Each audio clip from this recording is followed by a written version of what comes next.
Petrol diesel पर भारी भरकम टैक्स की वजह से जनता पर महंगाई की मार पड़ रही है। पेट्रोल डीजल को जीएसटी में लाने पर स्विट्जरलैंड से बड़ी खबर आई है। प्रधानमंत्री के साथ पेट्रोलियम मंत्री धर्मेंद्र प्रधान भी स्विट्जरलैंड गए थे। वहीं एबीपी न्यूज संवाददाता विकास भदौरिया ने प्रधान से पूछा कि पेट्रोल डीजल को लेकर सरकार क्या कर रही है। एबीपी न्यूज से पेट्रोलियम मंत्री धर्मेंद्र प्रधान ने कहा कि राज्यों में सहमति बनाकर पेट्रोल डीजल को जीएसटी के दायरे में लाने का प्रयास किया जाएगा। आपको बता दें कि अभी राज्यों की चिंता है कि उनके हिस्से के टैक्स का क्या होगा। डावोस में वर्ल्ड इकोनॉमिक फोरम की बैठक में आज हिंदुस्तान का डंका बजा। प्रधानमंत्री नरेंद्र मोदी के 1 घंटे के भाषण को लोगों ने स्तब्ध होकर सुना और इस दौरान वहां पर पेट्रोलियम मंत्री धर्मेंद्र प्रधान भी थे, जो कि स्किल इंडिया के भी मंत्री हैं। बात करेंगे धर्मेंद्र जी से। धर्मेंद्र जी, क्या स्किल इंडिया का कुछ फायदा होगा यहाँ से? देखिए, जब विश्व की सबसे बड़ा अर्थनीतिक पंचायत में हम लोग आए हैं, निश्चित रूप में भारत को उसको फायदा होगा ही।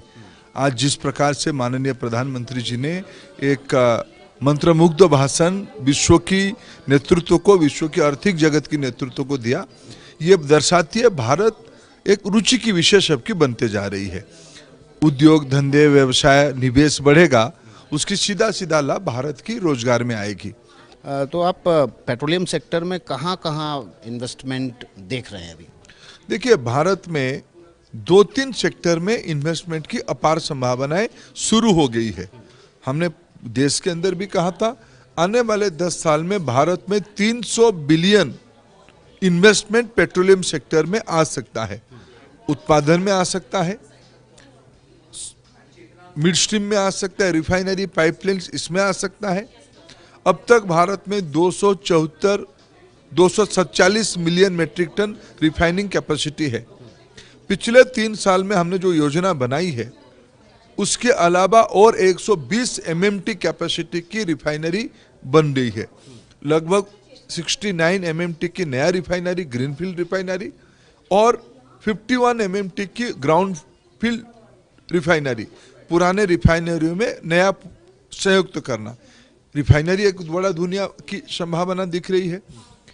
Gas pipeline, crude pipeline, product pipeline, LPG pipeline, समूचा कॉस्ट कॉम्पिटिटिवनेस ले आने के लिए पाइपलाइन की बहुत बड़ा जाल देश में हम बिछा रहे हैं। विशेष करके उसकी केंद्र में प्रधानमंत्री ऊर्जा गंगा जैसे महत्वाकांक्षी पूर्वी भारत की गैस पाइपलाइन है।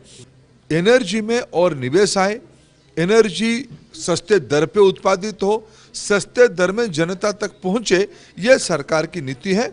हम इस प्रकार के लोगों से यहाँ भी मिलेंगे। आप सस्ते दर की बात कर रहे हैं। कांग्रेस पिछले 3-4 दिनों से लगातार हमलावर है और पेट्रोल और डीजल के दाम को लेकर लगातार सवाल उठा रही है कि जब अंतर्राष्ट्रीय बाजार में पेट्रोलियम के दाम कम हैं, क्रूड ऑयल के दाम कम हैं, तो भारत में दाम क्यों नहीं कम किए जा रहे हैं? मैं आपकी सूचना के लिए कहूँ, पिछले 3 महीने में रोज क्रूड ऑयल की दाम बढ़ के आज लगभग $70 तक हो चुकी है।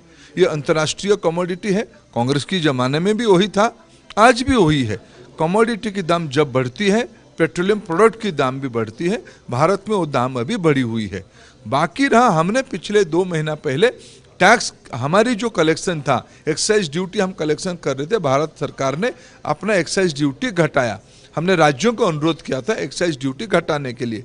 कुछ राज्यों ने घटाया, कुछ राज्यों ने नहीं घटाया। आज भी हमारी अनुरोध रहेगी राज्य सरकार की उतना ही जिम्मेवारी बनती है उसी राज्य की सिटीजन के लिए, प्रजा के लिए। राज्य अपना टैक्स दर घटाए, इसलिए हमने वकालत किया है धीरे धीरे पेट्रोलियम प्रोडक्ट को जीएसटी की दायरे के अंदर ले आना चाहिए।